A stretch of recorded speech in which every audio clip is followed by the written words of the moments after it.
meus queridos, tudo bem com vocês? Espero que sim. Hoje iniciaremos os nossos estudos sobre a Revolução Russa. Essa revolução que até hoje causa tantas controvérsias, tantas paixões e tantos ódios. Falaremos de como esse processo histórico ele se deu de fato. Para entender esse processo, teremos que necessariamente voltar aos nossos estudos sobre a teoria socialista, sobre o socialismo científico. É importante relembrar que o socialismo é uma etapa de transição para se chegar ao comunismo. E o que ocorreu na Rússia foi a implantação do socialismo. Nunca chegamos ao modelo comunista em nenhum lugar do mundo, na verdade. Mas então, por que nos referimos, por exemplo, à China como comunista? É uma expressão usual, não quer dizer que ela guarda nenhuma fidelidade à teoria criada por Karl Marx. Muito bem. Um outro detalhe importante é considerarmos que quando falamos da Revolução Russa, falamos de um modelo de revolução proletária, que é oposta àquele modelo de revolução que já estudamos, as revoluções burguesas, a exemplo da Revolução Inglesa, Francesa, Industrial. Essas revoluções burguesas colocam a burguesia definitivamente no poder político, afirmando o sistema capitalista. Uma revolução, a exemplo da Revolução Russa, que é uma revolução proletária, afirma, por outro lado, o sistema socialista. É esse processo que vamos analisar e estudar do ponto de vista conceitual e factual nessa nossa aula de hoje. Vamos lá? Muito bem. Para entender melhor esse processo, teremos que falar sobre os antecedentes da Rússia.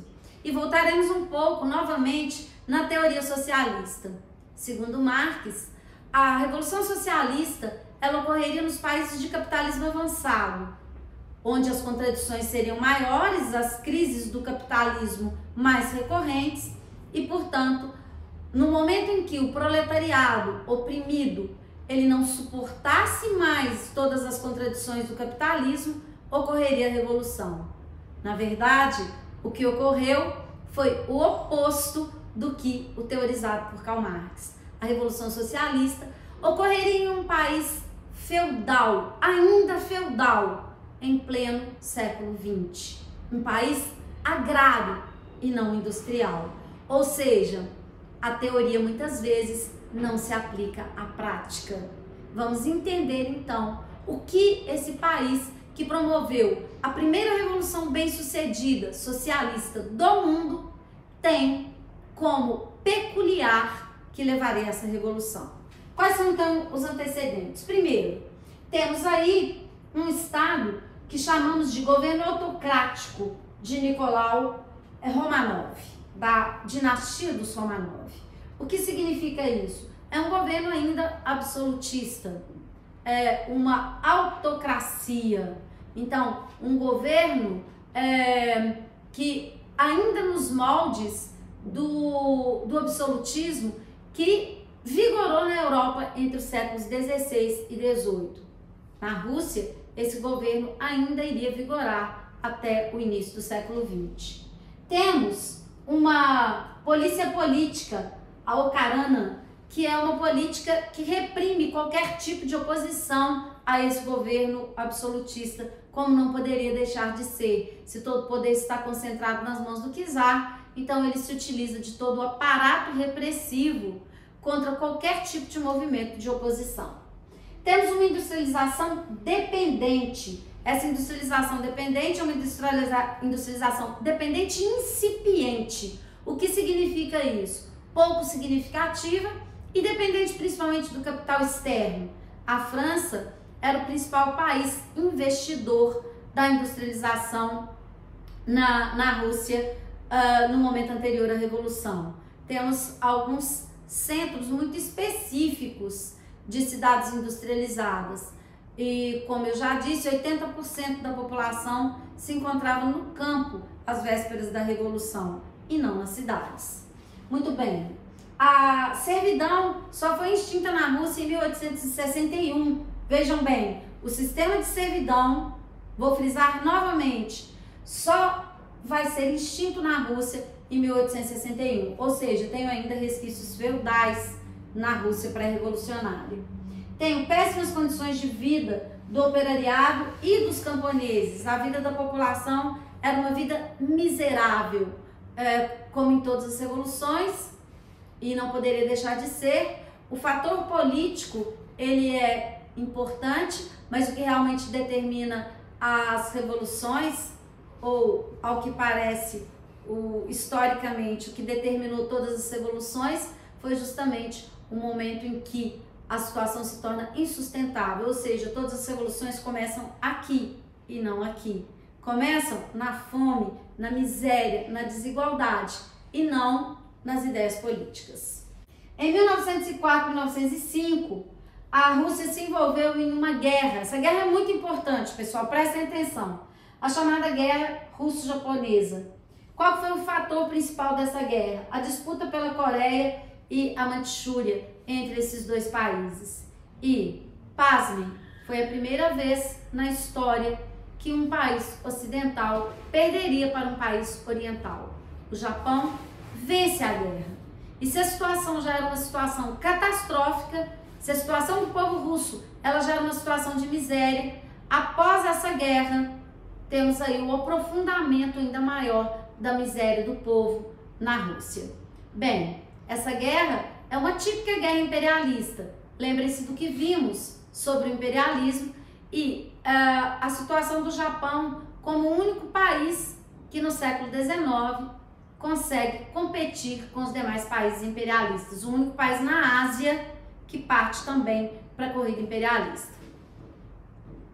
Bem, um detalhe importante aí, uma figura histórica de relevância e que precisamos mencionar, a figura de Rasputin. Vamos falar um pouco de personagens aqui. O imperador, o czar, que seria uma espécie de imperador, é o título que os imperadores têm na Rússia, que é Nicolau Romanov. A sua mulher, que é Alexandra, que era a czarina, e o Rasputin, que era uma espécie de cérebro desse governo, uma espécie de primeiro-ministro. Vamos falar um pouco mais sobre Rasputin. No final de 1906, Rasputin começou a atuar como curandeiro do czar e do filho de sua esposa, Alexei, que sofria de hemofilia e era o único herdeiro ao trono. Na corte, ele era uma figura polêmica, visto por alguns russos como um místico, visionário e profeta, e por outros como um charlatão. O ponto alto do seu poder deu-se em 1915, ocasião em que o czar deixou a capital para vistoriar e monitorizar as tropas lutando na Primeira Guerra Mundial, provocando o aumento do poder da imperatriz Alexandra e de Rasputin. Porém, conforme a derrota da Rússia na guerra se aproximava, a popularidade dos dois diminuía, até que no dia 30 de dezembro de 1916, Rasputin foi assassinado por um grupo de nobres conservadores que se opunha à sua influência sobre Alexandra e o czar. Ou seja, a influência desse, não vou me deter aqui muito, vocês podem pesquisar mais sobre a figura de Rasputin, que foi uma figura fundamental no desencadeamento do processo revolucionário, justamente por ser considerado, como eu disse, um charlatão, um homem que influenciava profundamente o Nicolau e Alexandra, justamente porque eles possuíam um filho hemofílico, e Rasputin, ele se autoproclamava como um místico, um curandeiro, e que poderia, de fato, curar essa criança. E esse poder que foi dado a ele em virtude disso, acabaria levando, talvez, né, essa influência a grandes erros e grandes equívocos no governo da família Romanov. Muito bem, aprofundem mais nesse tema. Continuando, temos que falar aí sobre a questão partidária na chamada Rússia pré-revolucionária. Em 1899 foi criado o Partido Social Democrata. Em 1903, esse Partido Social Democrata se dividiu em dois importantes partidos, que são os partidos que você não tem como não saber para entender o processo revolucionário: o grupo bolchevista e o grupo menchevista.